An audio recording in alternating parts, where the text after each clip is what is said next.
নমস্কার বন্ধুরা, আজকে আমি বানাতে চলেছি মশলা ভেন্ডি। আর মশলা ভেন্ডি বানানোর জন্য এখানে আমি ভেন্ডিগুলোকে পরিষ্কার করে ধুয়ে কেটে নিয়েছি। আর একটা কড়াই বসিয়ে দিয়েছি, আর এর মধ্যে দিয়ে দেব তেল। তেল গরম হয়ে গেছে, এরপর আমি ভেন্ডিগুলো এর মধ্যে দিয়ে দেব। দিয়ে ভেন্ডিগুলো ভেজে নেব। আমি এইটা ভেন্ডিগুলো ঢাকা দিয়ে ভাজবো না, তাতে ভেন্ডিগুলো ঘাঁটা হয়ে যাবে। আর এর মধ্যে দিয়ে দেবো সামান্য নুন।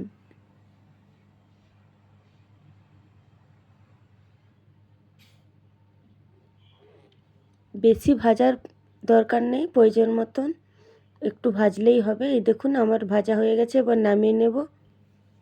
এবার ওই তেলের মধ্যে দিয়ে দেবো তেজপাতা আর গোটা গরম মশলা। আর দিয়ে দেব দুটো বড় সাইজের পেঁয়াজ কুচি। পেঁয়াজগুলো দিয়ে ভালোভাবে নাড়তে থাকবো যতক্ষণ না ব্রাউন কালার পর্যন্ত হয়, ততক্ষণ এটা আমি ভাজতে থাকবো।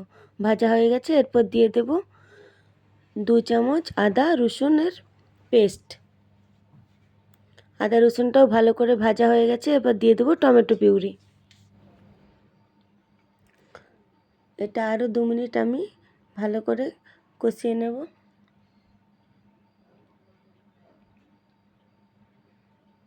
এরপর এর মধ্যে মিশিয়ে দেব হলুদ গুঁড়ো, লঙ্কা গুঁড়ো, ধনে গুঁড়ো আর জিরে গুঁড়ো।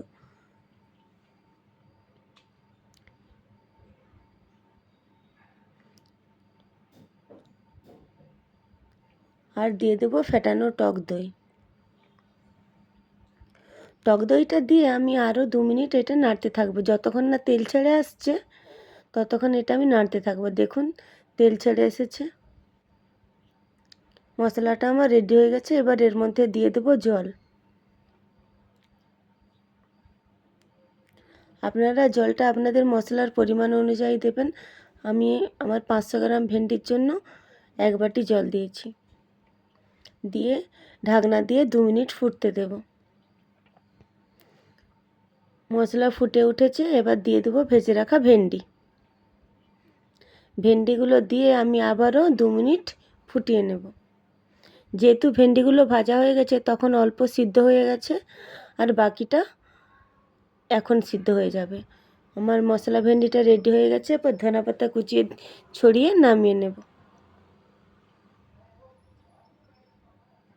ভিডিওটি যদি আপনাদের ভালো লেগে থাকে তাহলে অবশ্যই একটা লাইক, কমেন্ট ও শেয়ার করে দেবেন। আর যারা আমার চ্যানেলে নতুন আছেন তারা চ্যানেলটি সাবস্ক্রাইব করে দেবেন।